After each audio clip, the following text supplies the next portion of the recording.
brutal to watch. Speedster. It doesn't matter. Oh,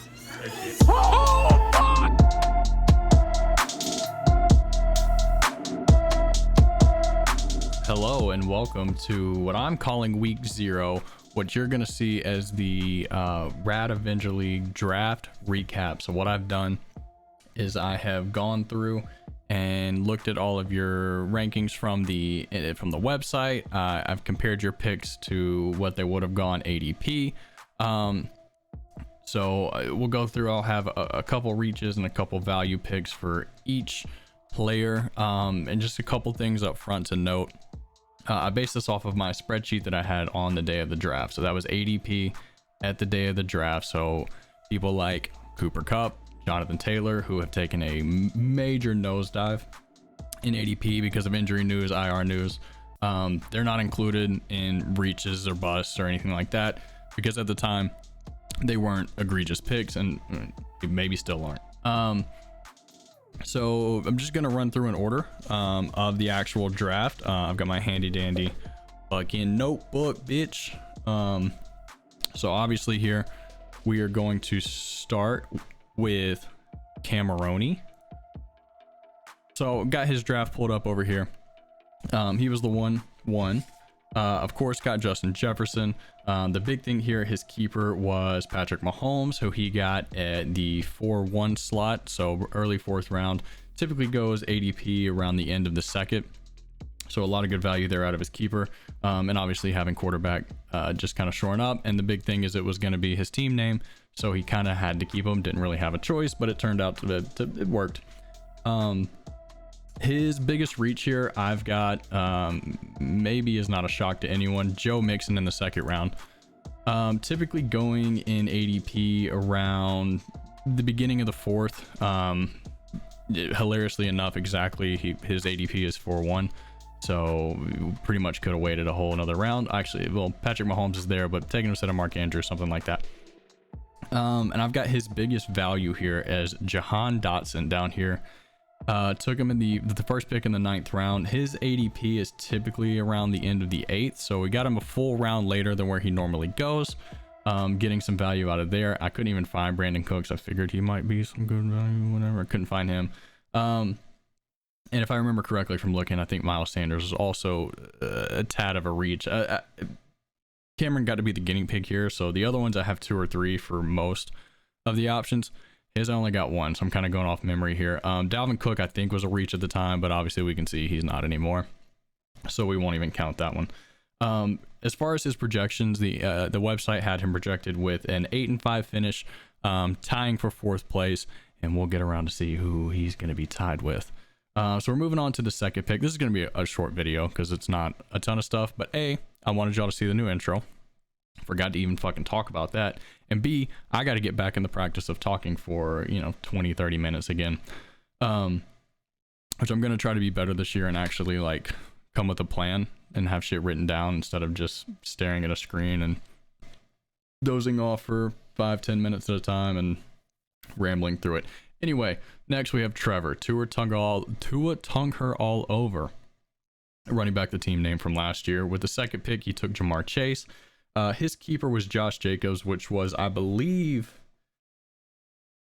no, it wasn't the highest value keeper. It was up there though.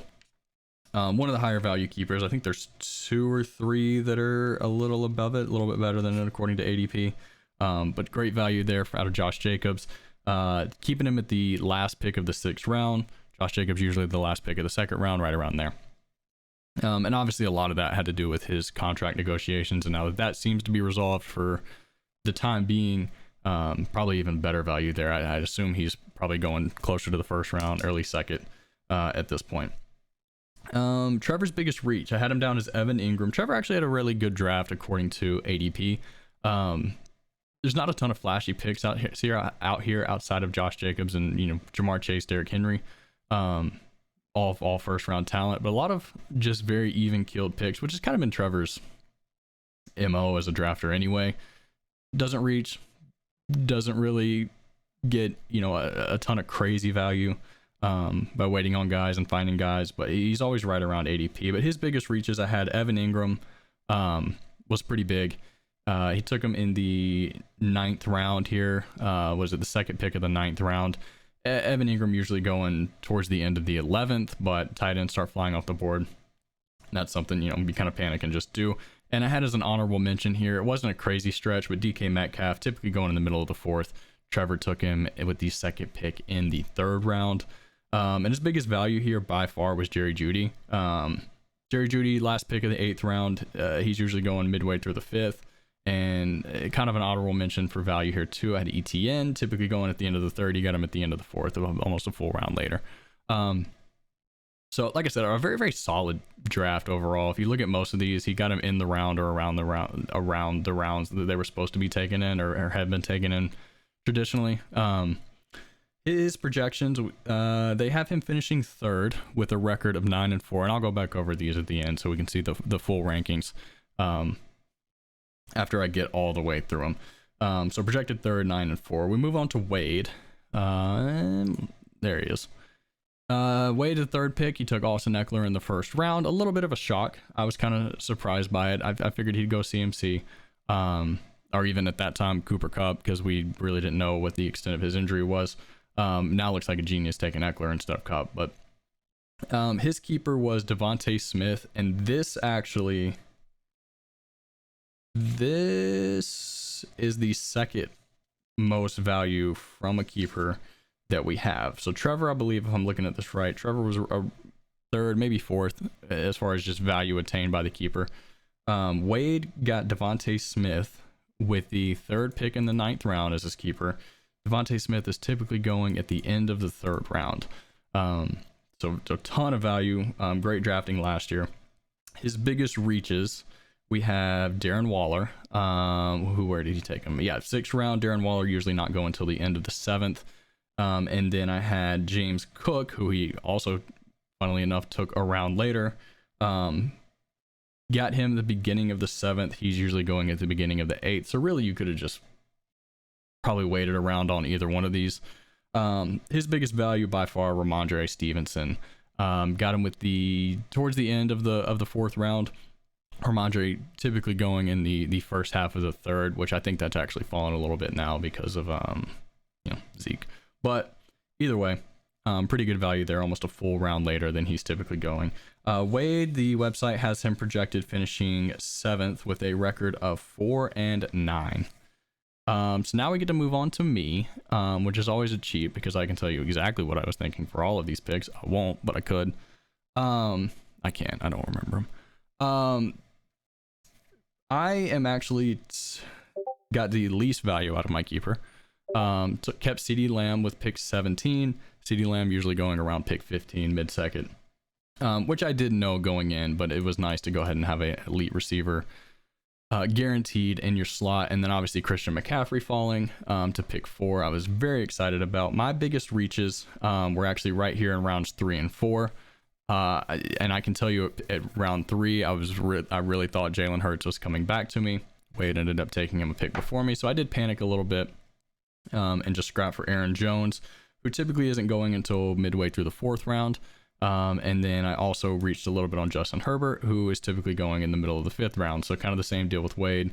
Really could have just shifted these picks down a little bit. The other thing I didn't mention at the beginning is this is just full ADP. Like, the fact that so many quarterbacks got kept is skewing this a little bit because most of the reaches here are quarterbacks. But when you factor in that Josh Allen was off the board as a keeper, Patrick Mahomes is off the board as a keeper, Lamar Jackson was off the board as a keeper, it does make this a little less egregious. But yeah, these are by far my 2 reaches. Best value, easily Brandon Ayuk in the 9th. He's typically going towards the end of the 6th. So I got him almost a full 3 rounds later than ADP, and I actually do remember being shocked that he was still available when I took him in the 9th. So moving on. Oh, sorry, my projected finish. Projected to finish 2nd with a record of 12-1. Now moving on to everybody's favorite draft, Charlie. Bijan Robinson with pick 5. Sure, Tim loves it. He's expressed how much he loves Bijan, how much he trusts in Bijan this year. Charlie, I'm gonna be honest. It was really hard to find the reaches to go with. Let's start with his keeper. Nick Chubb in the third is excellent. Nick Chubb's ADP at the time anyway was right around where he got Bijan. So having two projected first round running backs, I mean, it's what got him to third place last year. So maybe he can repeat that. Biggest reaches by far, Pickens, who he took in the fifth, typically isn't going till the end of the eighth. Bryce Young, he took in the ninth as his QB1. He took him in the ninth. Bryce Young is not getting drafted. I'm sure most of you knew that in most leagues. He is not being taken. In most one quarterback leagues anyway, he is not being taken. And then we have Odell Beckham Jr., who is actually being drafted in a lot of leagues, it looks like. Going midway through this, he took him midway through the seventh. OBJ usually not taken until halfway through the 12th. So a lot of reaches there. Value, I had to dig a little deep for this one, and this is actually the only pick that I went past round 10 to find for anyone. And that was Geno Smith here in the 14th. Geno usually going in the early 11th round. So good value there. Damn, this is blowing up.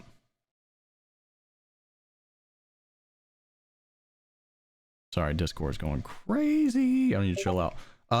Charlie, not shocking, his projections, tied for ninth, 1-12. However, I will say the last time I said anything derogative about Charlie's team, he finished in third and kicked my ass 3 times. So that's all I'm gonna say about Charlie's team for the rest of the year. It's not. I'm gonna keep dogging it, but just know that fucking Charlie might know something we don't. Anyway, Andy Isabella in the pick 15th, best value. Andrew, your reigning champion, of course had the best value out of any keeper. Why? Because why wouldn't he? He had let me go ahead and get to his screen here. He had Tony Pollard here in the 9th. I don't know if you know this. Tony Pollard usually drafted in the second, early second at that. His biggest reach, Calvin Ridley, in the 3rd, and who he's usually going in the mid 4th or so probably could have waited around there. And then Gabe Davis, who he took in the 10th, is typically going undrafted, so that skews my vision of his draft a lot. Taking somebody before round 10 that's going undrafted hurts a little bit. But of course, his best value here, and even with kind of shocking that he got this type of value from quarterback, even though just what I just said, so many keepers were quarterbacks, and that kind of skewed our draft a little bit.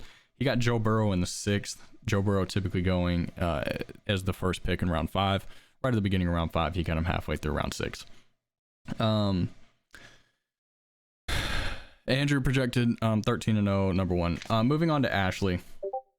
Fuck you. Yeah, moving on to Ashley. That was for Andrew, not Ashley, just for everybody out there.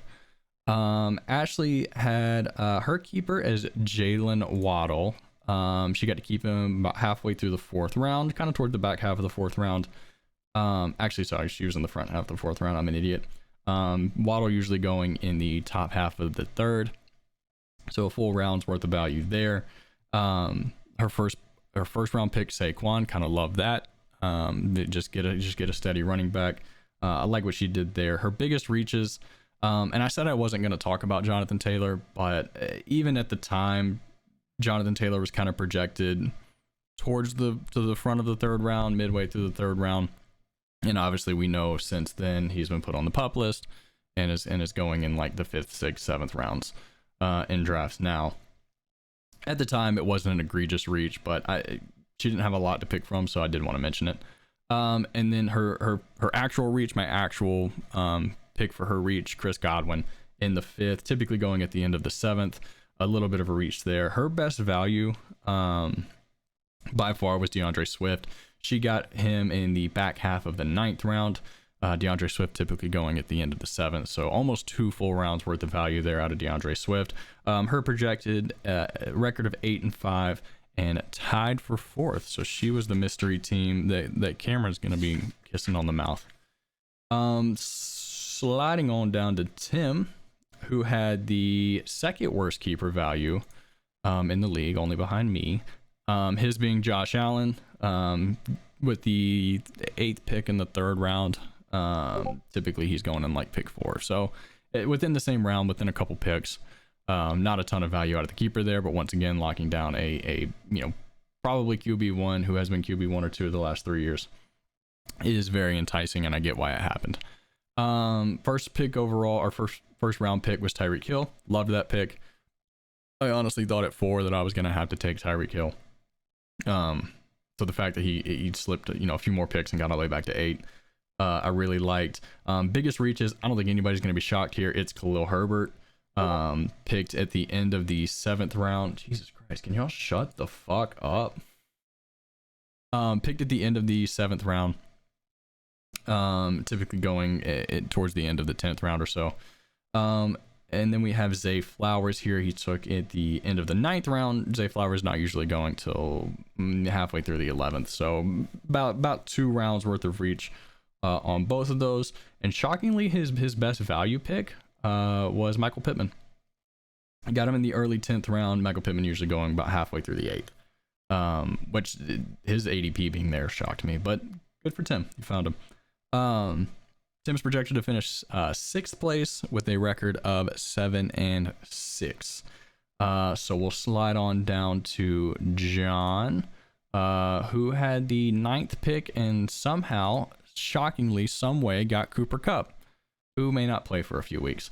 So at the time, shocking pick, shocking development. Everybody was happy for him. Now not so much. His keeper, Dameon Pierce, was the 2nd pick in the 8th round.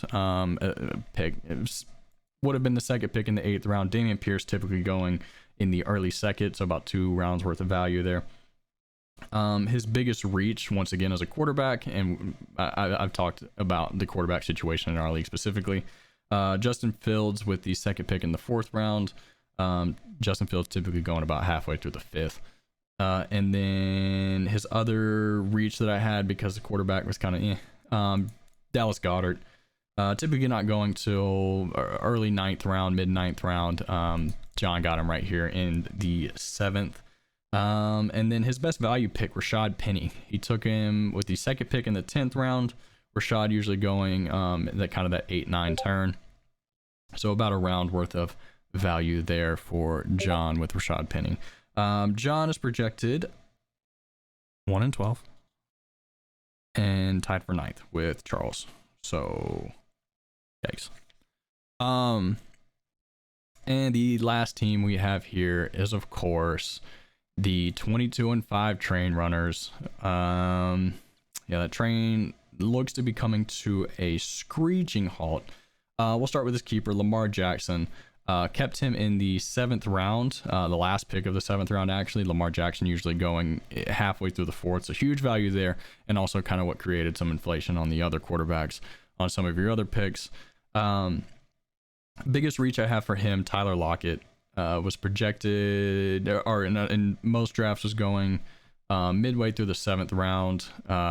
Raleigh picked him with the last pick in the 5th round. And then Kenneth Walker was typically going as the last pick in the 4th. He took him with the last pick in the 3rd. I will say the 10 and the 1 spots are so hard to actually find reaches because of the cycle. So, I get why they're taken, but and then his best value pick, David Montgomery, got him with the 1st pick in the 10th round. David Montgomery usually going in the early 7th. So actually ended up getting about a 7th rounder, even though he had Lamar Jackson there, which is pretty nice.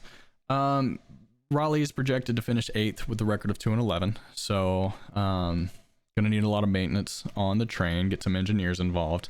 But good luck this season. So, that's everybody's draft. Like I said, this video wasn't gonna be crazy long. And I will, throw up. There's the rankings. That side.